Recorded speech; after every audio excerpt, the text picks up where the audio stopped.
নমস্কার সবাইকে, কেমন আছো তোমরা সবাই? আশা করছি প্রত্যেকে খুব ভালো আছো, আর আমরাও কিন্তু বেশ ভালো আছি। তো এখন সকালবেলা দুইজনে বসে পড়েছি চা খেতে, কপুট কপতি। আর ছেলে খাওয়া হয়ে গেছে, ও খেয়ে যথারীতি শ্রীরামপুরে পড়তে চলে গেছে। তো শ্রীরামপুরে মাস্টারমশাই কদিন অনলাইনেই ক্লাস পড়াচ্ছিলেন না, কারণ শ্রীরামপুর স্টেশনের নিচে 1 হাঁটু জল জমে গিয়েছিল, 1 হাঁটুরও বেশি। তো আজকে যেতে বলেছেন যে জল নেমে গেছে, তোরা আয়। তো সেই কারণে ওরা সব গেছে পড়তে, জানি না কত দূর কি নেমেছে। তো যাই হোক, আবার এই শ্রাবণী মেলা, প্রচুর ভিড় ট্রেনে, সেটাও একটা চাপ। তো এই সমস্ত নিয়েই গেছে, পড়াচ্ছেন যেহেতু মাস্টারমশাই, যেতে তো হবেই। আর এখন আনাজ সবজি কাটতে বসে পড়েছি। তার আগে গিয়েছিলাম ছাদে গিয়ে অনেক জামা কাপড় ছিল, সেগুলো মেলে দিয়ে এসেছি। তো বাধ্য হয়ে আমাকে ভয়েস দিতে হচ্ছে, কারণ তোমাদের দাদা গান চালিয়েছিল, কপিরাইট চলে আসবে, সেই কারণে আর কি ভয়েস দিই। 8:30 অলরেডি বেজে গেছে, এখনো রান্না অর্ধেকই কমপ্লিট করতে পারিনি। তোমাদের দাদাভাই তো 9টায় ভাত খেতে বসবে। তো আজকে আবার বলছে নাকি ইন্সপেক্টর আছে, একটু তাড়াতাড়ি গেলে ভালো হয়। আমি তো আগে তো তুমি বলবে, তাহলে আমি আর কাপড় জামা মেলতে যেতাম না, আগে তোমার রান্নাবান্নাটা করতাম, তারপর কাপড় জামা বেলার দিকে মেলতাম। তো দেখাই তোমাদের কি রান্নাবান্না হচ্ছে। আর সকালবেলাটা তোমাদের দাদা প্রত্যেক দিন ওই গান চালাবে, না হলে হরিনাম চালাবে, কম্পিউটারে না হলে টিভিতে। তো সেই কারণে আর কি ওই ভয়েস দিয়েই আমাকে কথাবার্তা বলতে হচ্ছে, না হলে একদম কপিরাইট চলে আসবে। আর এখানে বরবটি আলুর তরকারি করব, আর একটা সবজি বানাবো তোমাদের দাদা ভাইয়ের, মাছ দিয়ে পুঁই শাকের চচ্চড়ি হবে। তো এই সমস্ত কিছু রান্নাবান্না হবে। আর তোমাদের দাদা ভাইয়ের জন্য করলা একটা ওই মানে ভাপা টাইপের করে দিই, তো ওটা করব। তো এই সমস্ত টুকটুক করে রান্নাবান্না করতে অনেকটাই সময় লেগে যাবে। তো 4 জনের 4 পিস মাছ, 4 রকম পদ হবে। তোমাদের দাদা ভাইয়ের হবে সবজি দিয়ে একটা মাখা মাছ দিয়ে, আর আমার শাশুড়ি মায়ের হবে ঝাল, আর ওর ছেলের হবে ভাজা। তো এই হচ্ছে রান্না। তো যাই হোক, এদিকে রান্নাবান্না করে তোমাদের দাদাকে ভাত দিয়ে দিলাম। করলা ভাজা, পুঁই শাকের চচ্চড়ি, ওই করলার ভাপা যেটা বললাম ওইটাই করে দিই। ও একেবারে সিদ্ধটা খেতে চায় না, রসটা খায় করলার, কিন্তু করলার সিদ্ধটা ও একেবারে পছন্দ করে না। এইভাবেই করে দিচ্ছি, কিছু করার তো নেই। আর এদিকে ওই মাছ দিয়ে একটা সবজি বানিয়েছি, তো ওইটা কিছুটা ভাত দিয়ে খাচ্ছে, আর কিছুটা আর কি ওই রুটি দিয়ে খাবে। দুপুরে রুটি নিয়ে যাবে, তো রুটি দিয়ে খাবে, ওটা টিফিনে গুছিয়ে ভরে দেবো। তো এইভাবেই চলতে হবে, কিছু করার নেই। হ্যালো ফ্রেন্ডস, এখন সময় হচ্ছে ওই 11:52 মতো বাজে। তো ঘর বারান্দা সব মোছামুছি করে নিয়েছি, থালা বাসন মেজে নিয়েছি, রান্নাঘর সব মুছে নিয়েছি, এদিকে কাজগুলো কমপ্লিট করে নিয়েছি। নিয়ে এখন আর মুড়ি খেলাম না, একটু কাঁঠালের কোয়া আছে, ভাজ্যগুলো খাই, খেয়ে তারপরে কাছাকাছি করবো। তারপরে বালতি ভরে নোংরা বসানো আছে, সেগুলোই পাকা রাস্তার ওপারে ফেলতে যেতে হবে। এক করে কাজ আছে এখনো। আর ছেলেও সেই সকালে পড়তে গিয়েছে, এখনো বাড়ি আসেনি। ওকে একবার ফোন করলাম, বললো যাচ্ছি। মাস্টারমশাই একটু পড়ছে আর কি, খাইনি তো, 1 কাপ চা খেয়েছে সকালে।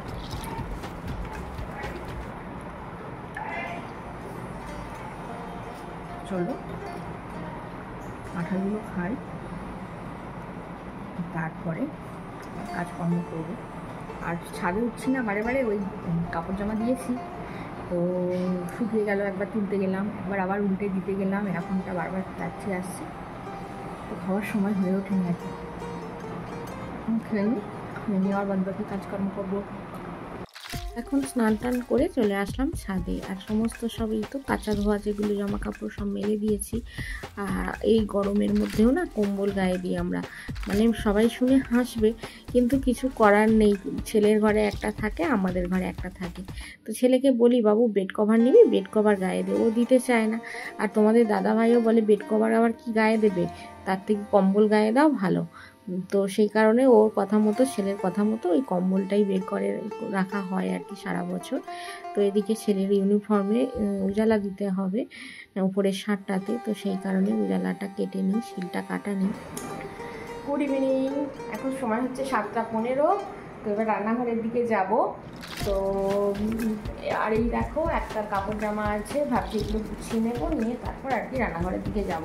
আর তোমাদের দাদাভাই আর কি সকাল করে এসে গেছে, 6:10 নাগাদ এসে গেছে, কিন্তু হলে কী হবে, ও আবার সিঙ্গুরের দিকে গেছে, মানে বাবুর ওই কম্পিউটার নেওয়া হয়েছিল, তো সেই কম্পিউটারের আর কি কিবোর্ডটা একটু সমস্যা করছে, তো কিবোর্ডটা নিয়ে গেছে আর কি তো দোকানে আর কি।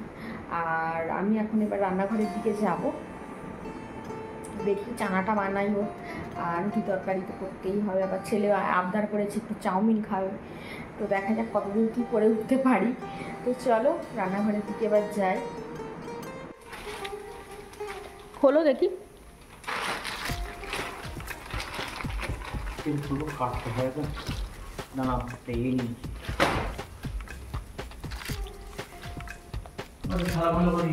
আর এটা কি বলো তো, এটা হচ্ছে তোমাদের দাদাভাই গাড়ি ধোয়ার জন্য একটা ওই পাইপের সঙ্গে যে গাড়ি ধোয়ার সেই নজিল লাগানো থাকে, তো ওই একটা কিনেছে, মানে অনলাইন অর্ডার করেই কিনেছে আর কি।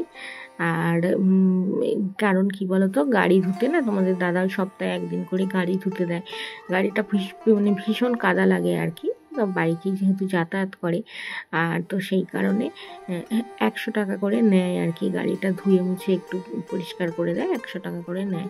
তো বারে বারে তো 100 টাকা করে দেওয়া সম্ভব না। তো আমি বললাম তোমাদের দাদাকে যে একটা ওই পাইপ সবাই দেখছি কিনছে, আমাদের পাড়াতেও সব বিভিন্ন মানুষ কিনেছে, তো আমি বললাম তো কিনছে, তাহলে তুমি একটা কেনো না। তো সেই কারণে ও আবার একটা অনলাইন অর্ডার দিয়ে কিনেছিল, বেশ ভালো হয়েছে। এবার বাড়িতেই গাড়িটা ধুয়ে নিতে পারবে, আর কোনো সমস্যা হবে না, একা একাই করে নিতে পারবে, তাই না? আর এদিকে দেখো তোমাদের দাদাভাইয়ের জন্য চানা বানিয়ে নিলাম। তো চানার সঙ্গে একটু মটরও দিয়েছি। মটরটা দেওয়া খুব একটা উচিত নয়, কারণ মটরে প্রচুর পরিমাণে কার্বোহাইড্রেট থাকে, তো চানাটা শুধু দেওয়াটাই ভালো।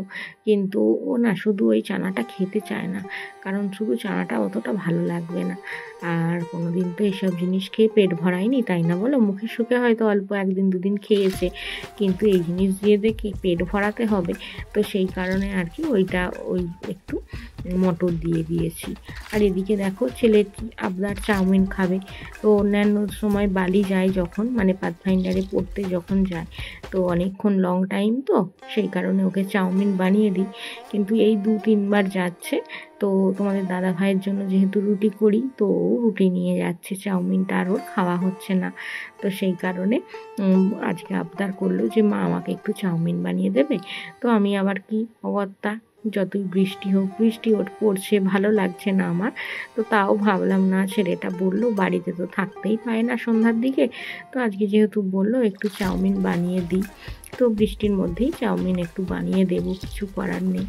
ছেলেদের মেয়েদের আবদার হলে একটু তো সেই স্বাদ পূরণ করতেই হয়। আর এই চালগুলো হচ্ছে ওই যে পুরকলসি ছিল, তো পুরকলসির চাল, ওই হাঁড়ি ধোয়ার সময় কিছুটা খাওয়া হয়েছিল, আর কিছুটা থেকে গিয়েছে, ওটা আবার অন্য চালের সঙ্গে মেশাতে নেই, তো সেই কারণে ওটা একদিন ভাত করে খেয়ে নিতে হবে।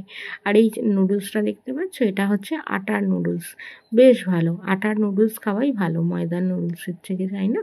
আর খুব সুন্দর ঝরঝরা হয়। ময়দার নুডলসটা আর কি গায়ে গায়ে একটু লেগে যায়, কিন্তু আটার নুডলসটা গায়ে গায়ে বেশ লাগে না, খুব সুন্দর। আর ময়দার নুডলসটা আমি দেখেছি কড়াইয়েতেও বসে যায় গায়ে, কেমন একটা বিশ্রী লাগে, আমার তৈরি করতে একেবারে ভালো লাগে না। কিন্তু এই আটার নুডলসটা বেশ 2-3 বার আনছে তোমাদের দাদা, দেখছি বেশ কড়াইয়ের গায়ে লাগছে না, সুন্দর বেশ ভাবে তৈরি করতে পারছি আর কি। তো যাই হোক, এদিকে নুডলসটা আমার প্রায় তৈরি হয়েই এসেছে। তো এবার ছেলেটাও বাড়িতে যেহেতু পড়াশোনা করছে, ওকেও দিয়ে দেবো গরম গরম।